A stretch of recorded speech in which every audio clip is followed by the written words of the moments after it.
Welcome to the introductory part of Kinstretch. My name's Steve Piper. I am a certified Kinstretch instructor. Before you get to the other videos that are available, I am going to take you through how to create tension in your body. And that is relevant because as we go and move joints around, typically most movements are compensated by other joints, and we want to be able to isolate one joint at a time. So the first thing I'll do is take you through a tension routine. The second thing I will do is provide you with a self-assessment tool that you can use at home. It's called the morning routine, and the idea being that you're able to understand clearly how your joints move and how well they move, and that is with rotation. So to start, the tension routine is just understanding that you can, instead of having a light switch that goes on and off, you can treat tension as a dimmer switch that you slowly amp up or irradiate tension from your body, and that will allow you to isometrically contract tissue. So the best way to understand that or explain that is to use my hands. I am going to make a fist. Now this fist is very gentle. At the beginning, it's just a little bit of tension. I can treat it like a dimmer switch where I just squeeze as hard as I can, but what I really want to do is to be able to control tension. So here I'm going to amp up, I'm going to irradiate tension, 20% effort, I'm squeezing harder, 40% effort, 60% effort, I can pair my breath with that. 80% effort. Now I can feel my fingernails digging into my palm. I've got a bit of shaking going on, and then I can take a final breath in. When I take this final breath in, I'm going to pack that air down into my intra-abdominal area, intra-abdominal pressure, maximum, safest effort. You can see my knuckles are going blanch, squeezing as hard as I safely can, holding that. And then I'm going to slowly ramp out of tension the same way, just relaxing my hands.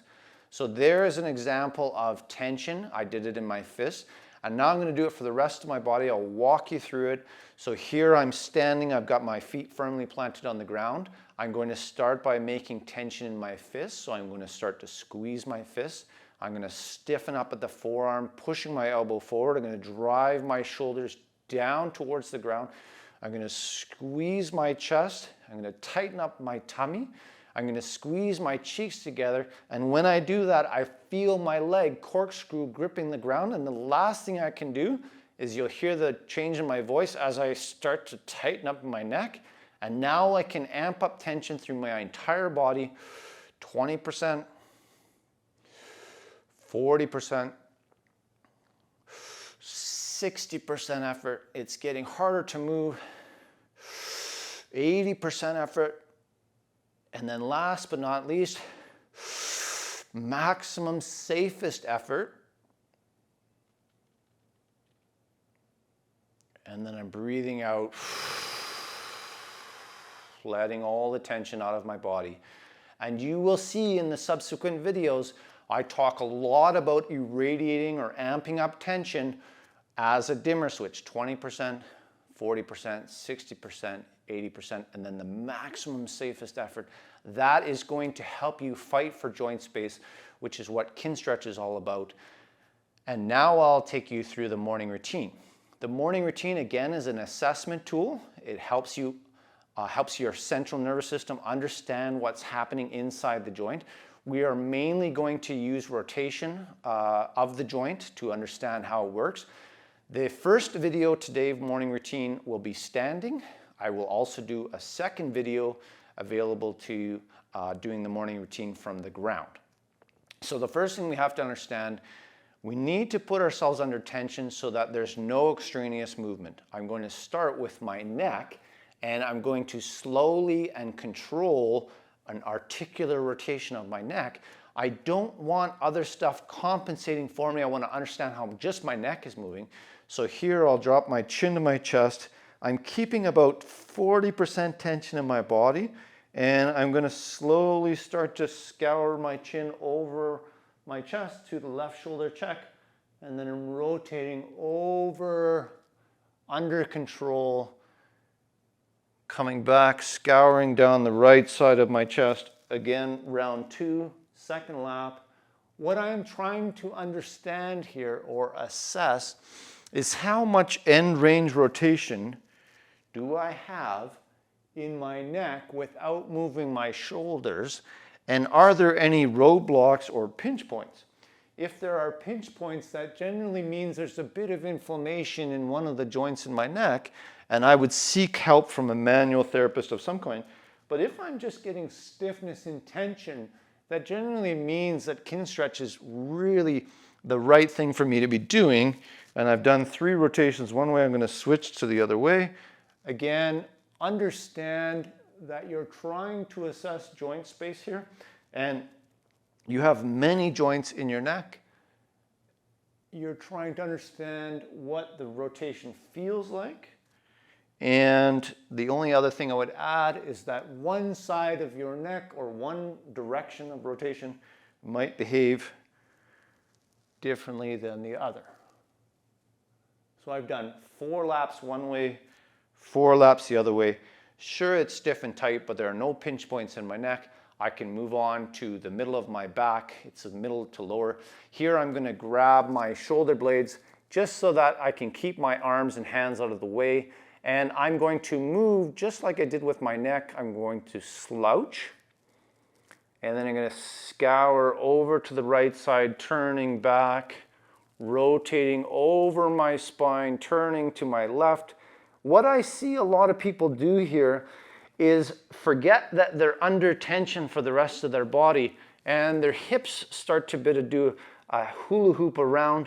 You want to maintain tension, that 40% tension that I spoke of. So here I can squeeze my arms a bit. I can tighten up my butt cheeks, squeezing a little harder.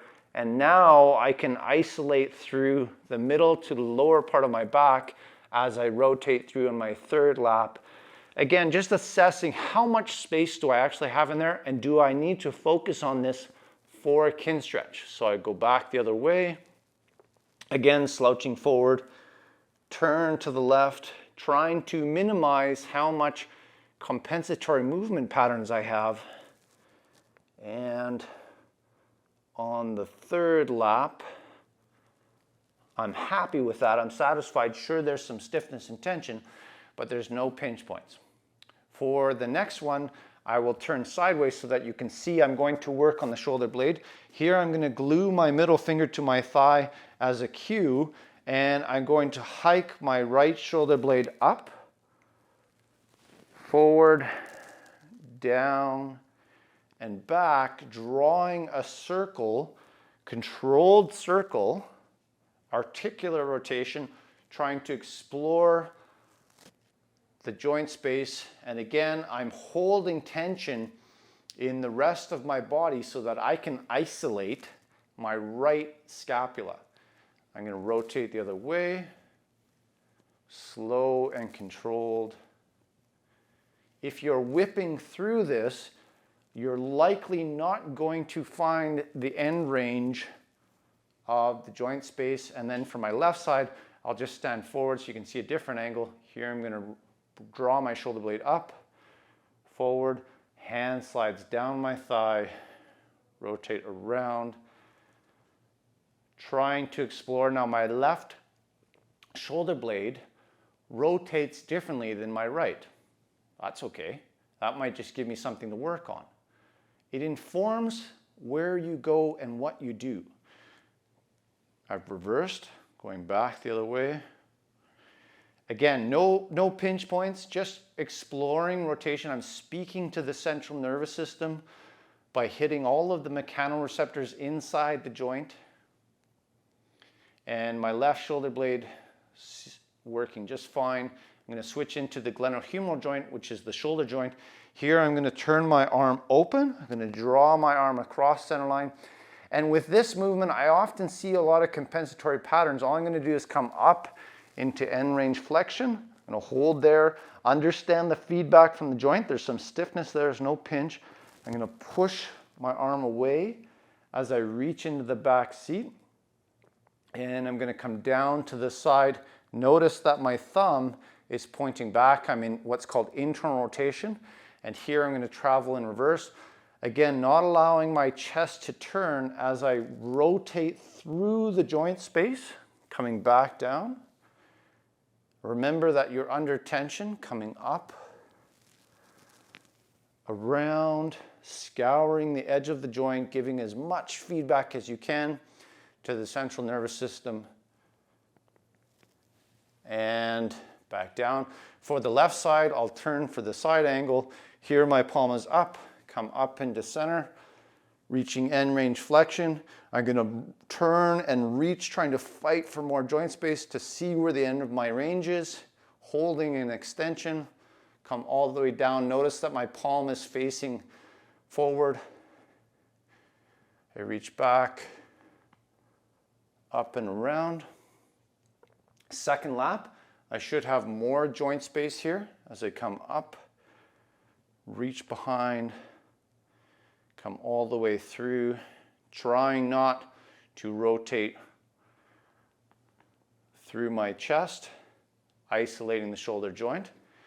For the elbow, I'm just going to use my left hand to block out my right elbow joint, and here my upper arm is going to stay glued to my rib cage, so the left hand acts as a feedback tool, and you should be able to see that there's an angle in my forearm, which is my elbow. So I'm just going to come up, remembering that you're under tension. I'm going to pivot, push down, and notice the angle is gone now. The forearm is straight up and down, so the angle in the elbow is gone. Open up, and again, I'm just going in there trying to assess the joint space and speak directly to the central nervous system. And then I'm going to reverse.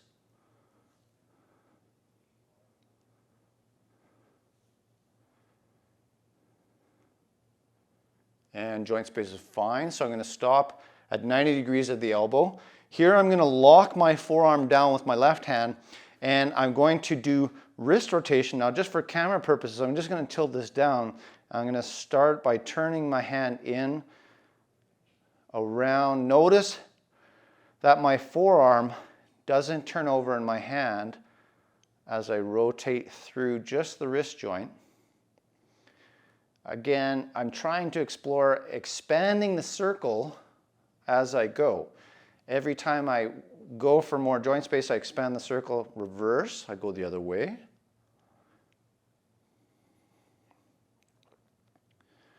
And then I'm just going to switch over to the other side. So here I'll do the left elbow.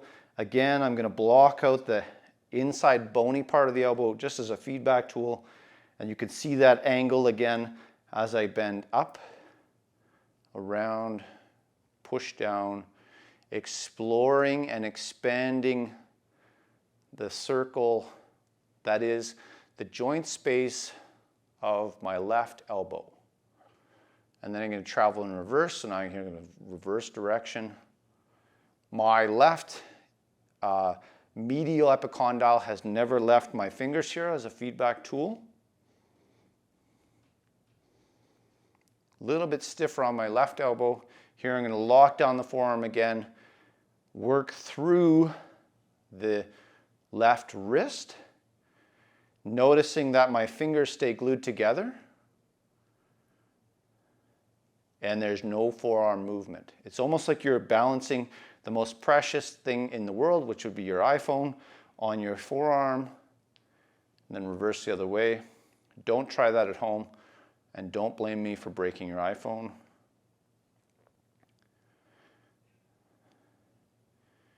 Good, so that's mainly the upper half. I tried to maintain tension through my body as I explored the major joints in my upper half. Now we're going to switch to the lower half. For the hip, you'll need a wall of some kind in the standing morning routine that you can hang on to. And here what I see is a lot of compensatory patterns of bending at the elbow. So you want to make sure that the elbow is stiff and tight. And then you're going to go and passively hold end range in your left hip. So I'm going to hug this up to my chest. So there's passive end range there. And what I'm going to do is I'm going to let go. I'm going to lose a little bit of that passive end range.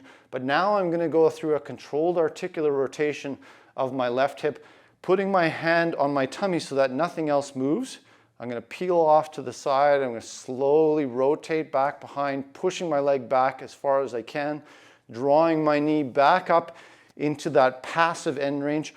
Notice I didn't bend my arm as I rotate through that.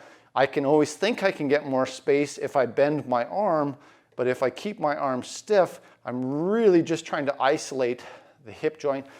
And once I'm happy with that, I'm going to draw a circle.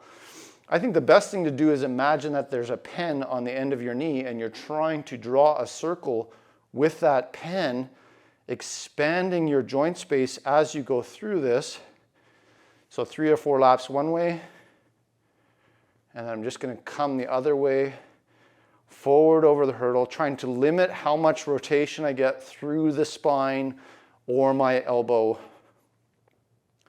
And once I've done 3 or 4 laps with that, no sharp pain, I'm going to lock the hip in place by holding this in tight passively, and that's going to allow me to work on my knee joint. So now I'm going to pull the ankle and lock the ankle into place, and I'm going to rotate from side to side.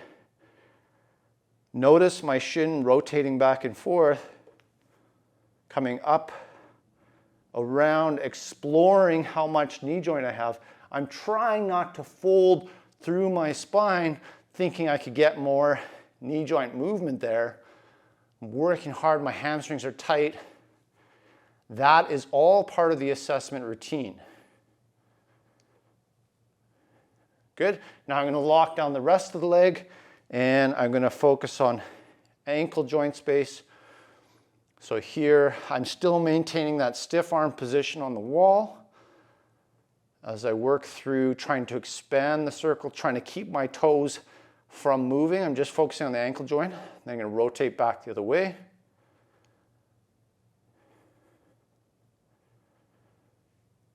And I'm satisfied with that. So there is the left side. For the right side, I'm just going to simply turn around, holding onto the wall. Might be a little fatigued in the hip as you step down. Go and find passive end range first. So that means hold your leg up. Once you've held your leg up in passive end range, you can let go. Arm off to the side or on your belly as you draw back through the hip joint. You can also draw through, up and around, trying to explore whatever hip space you have. Again, trying to identify pinch points that you may need to seek help with. Notice that I didn't passively hold that. That's up to you. You can always start each rotation with a passive hold just to focus on where that space is. And then I'm going to travel in reverse. So here I'll demonstrate passive hold first, then running through the joint space. I just find it's a good cue to know where the passive range is as I run through my third lap. There I can hold that joint space actively. And now I'm going to lock the hip in place.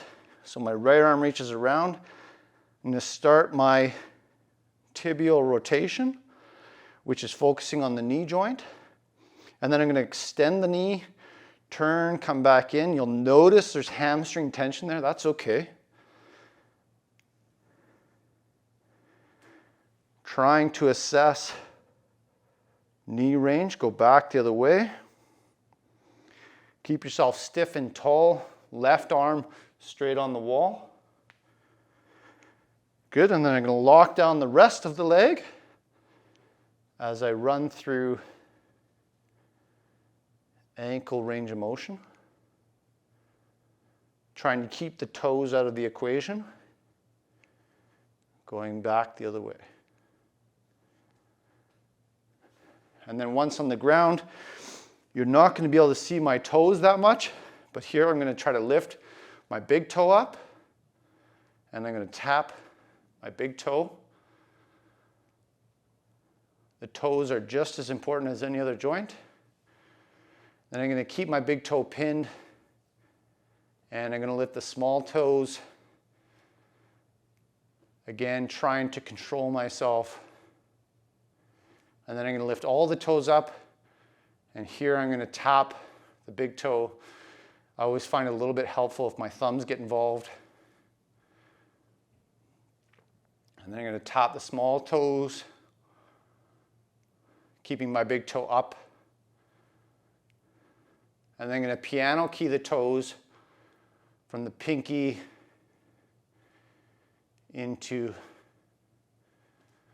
the big toe. So there is the morning routine. We started at the neck, worked ourselves all the way through the body, trying to understand how each joint moves and where the sticky spots are versus the pinch points. There was no pinch points today, so that's good. I'm ready to do whatever the day is going to throw at me or go into my Kinstretch videos. Thank you for joining.